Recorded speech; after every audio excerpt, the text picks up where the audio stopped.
simot ngayon ako. Inaamin ko, naubos na ang budget ko. Hirap naman, walang natira. January pa lang, puno din ang tuyo aking ulam. Yan agad aking ulam.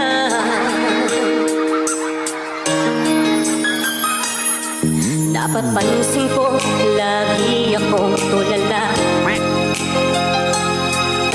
Dinibdib ko, gastos kong malala.